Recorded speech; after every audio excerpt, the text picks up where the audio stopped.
Hello, everyone. Welcome back to the channel. This is Ray, nurse practitioner who specializes in cardiology.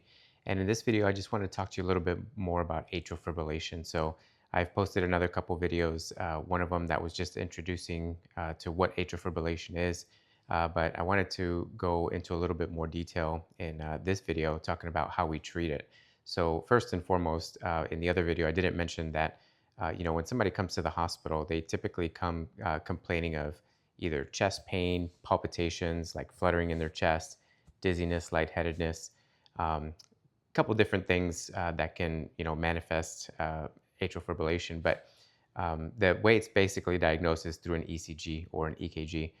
So, you go to the hospital with those symptoms. They do in the emergency department, they'll do the ECG. They'll see, if you're in atrial fibrillation, and then they'll call us.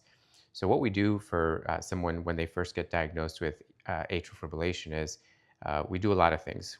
First of all, the main reason why people have symptoms is because when their heart rate is very fast, that's when people start typically feeling the symptoms. So, and we're talking, heart rate in the 150s. Now, keep in mind, I do want you to take a look at the other video that I posted about what atrial fibrillation is, but that 150 that you're seeing on the monitor or on the ECG represents the ventricular rate. So we have the top chambers of the heart, which are the atriums, and the bottom chambers of the heart, which are the ventricles.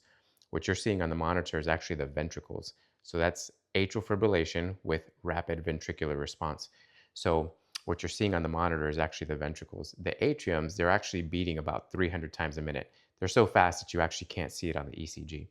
But that's a topic for another video. But in this video, I basically wanted to let you know how we treat it. And so what we do is we use medications.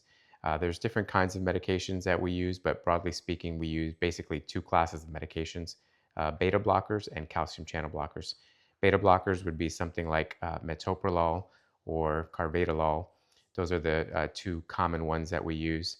And calcium channel blockers are diltiazem or cardizem, and we usually give that in an IV format. So broadly speaking, those are the two medications that we use to control atrial fibrillation quickly, rapidly.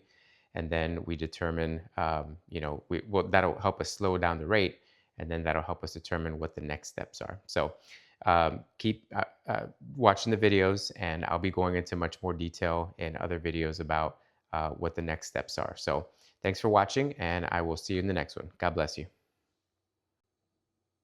And remember, if you're finding any kind of value in this content, please hit the subscribe button, and I'll see you in the next one. Bye-bye.